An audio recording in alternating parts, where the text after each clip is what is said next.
It wasn't long ago I noticed a strange noise coming from the air conditioning unit in the wall of the living room. At first it was almost imperceptible from any other noises such a device would typically make. It started out as a slight clanking sound only when it was first turned on. I had just accredited it to the age of the apartments and the appliances within. Realistically, they weren't all that old in the grand scheme of things, but without constant upkeep, things break and fall apart relatively fast.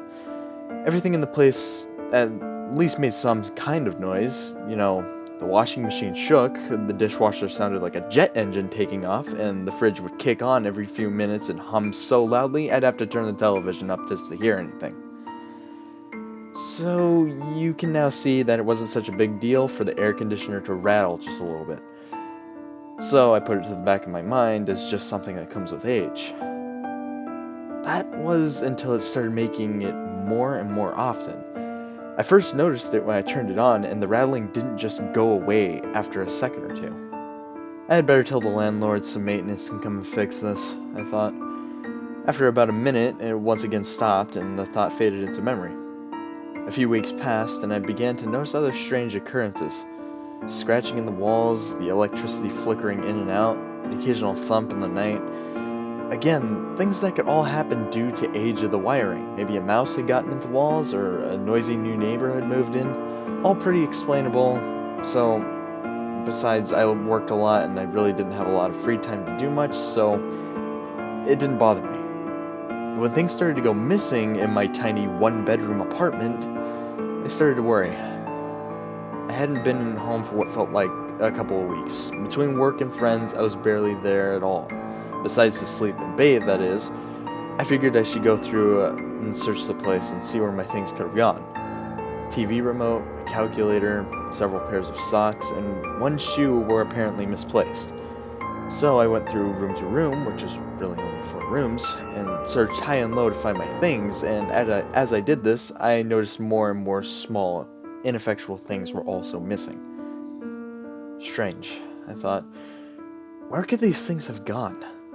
I hit the power button on the TV and sat down in my once familiar armchair, now a stranger in my own forgotten home, and noticed something.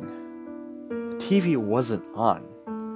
I flipped the light switch up and down, but nothing. Oh, for God's sakes, this is getting a little ridiculous. I got up and twisted the knob on the stereo. Nothing. Went around, tested all the appliances to see if they were still functioning, to no avail, as not a thing in the place was still functioning except, strangely enough, the increasingly loud air conditioner.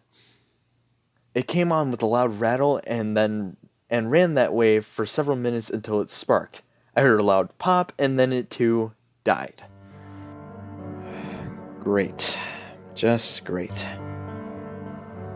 Maybe the power's out, and maybe it'll be fine in the morning, I thought half-heartedly. I had a hard time sleeping that night. The neighbors were especially loud, and the being without power made me nervous. I woke up the next morning to find that my power was still out. I took a shower, got dressed, and went over to my neighbors to ask if they were having similar problems. I knocked loudly several times, but no answer. I decided enough was enough, and I went to the maintenance office to complain and hopefully resolve the issue. When I opened the door, the smell of stale smoke swept into my nostrils. The place was a mess, papers and ashes all about the desk, peeling paint, smudges on the windows, and a TV with only static bolted to the wall. Sitting behind the desk was a thin, graying man who looked as if he hadn't bathed in a week. I told him about how everything was suddenly not working but the AC unit, until it sputtered its last. He gave me a sarcastic look, and with a gruff he grabbed his toolbox and followed me back to my apartment. You see, I would have called, but for some reason nothing seems to be working, and I don't think the electricity is out because the air conditioner was running and suddenly died. Well, let's take a look at it, he said. He went over and unscrewed the faceplate and peered inside. Clicked the flashlight on and went to work unscrewing and checking different things. When he stopped and suddenly pulled out a tiny thing attached to a cord that didn't look like it belonged. He looked at me with a raised eyebrow. "This yours?" I couldn't even identify what he was holding. "I don't believe so. What is it?" "It's one of those little spy cameras." You haven't been having girls over, secretly taping them, have you? He gave a slight grin. No, what the hell is that doing in my home? I was getting scared and a little irate. He shrugged. Well, let's see where this wire goes, huh?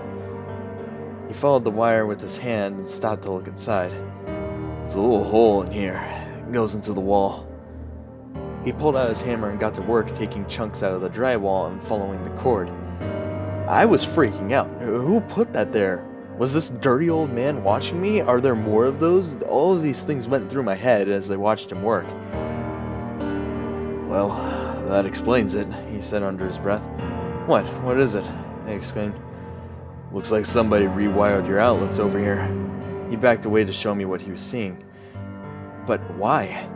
My guess? Stealing your power. Sure you didn't notice anything? His calmness put me on edge.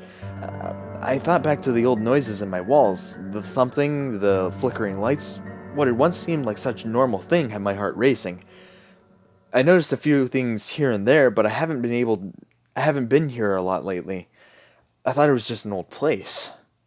He gave me a skeptical look and continued following the ever-expanding branch of wires and cables throughout the place. Some wires would branch off into more tiny cameras hidden in vents and just in the shadows. One even wired into the eye of one of my pictures. How have I not noticed these? My heart started beating faster and faster as he discovered more. He kept going on and on, one by one, and found all the electric had been rewired into one central bunch that led to the bedroom. My heart stopped. How long have these been in here? Not long, I'd say. We check all the appliances and outlets before we rent the places out. Well, where does it all lead? He kept knocking holes with his hammer and following the dreaded cables until he finally stopped and looked into the most recent hole he made with a flashlight. The space between the walls gets a lot bigger here. I think I can fit in here and see something glowing just around the corner. He smashed a hole big enough for him to squeeze through and disappeared into my bedroom. He appeared a few seconds later with a grim look on his face, and his skin had gone pale. He was no longer the calm, apparently fearless man he was before. You aren't going to want to hear this, but there's a little room back there. Bunch of monitors set up all over and all sorts of crap scattered around. Looks like somebody was living in here, but there's no sign of him now. He swallowed hard. This place is starting to freak me the hell out. If I were you, I'd move. I packed my things and left for my mom's the next day, not wanting to spend another second in that place. Over the next few days, the police came in and investigated the whole scene. They found 20 different monitors all linked up to VHS players in that little room in the walls. Surprisingly, though, no tapes were ever found, and neither was that thing that had been watching me all those nights. A few weeks had passed and a box arrived on my mother's doorstep. It was also unlabeled, but inside all the little things had gone missing in my apartment. I also found a dirty, ripped piece of paper with a barely legible message scrawled on it. I like your new place much better.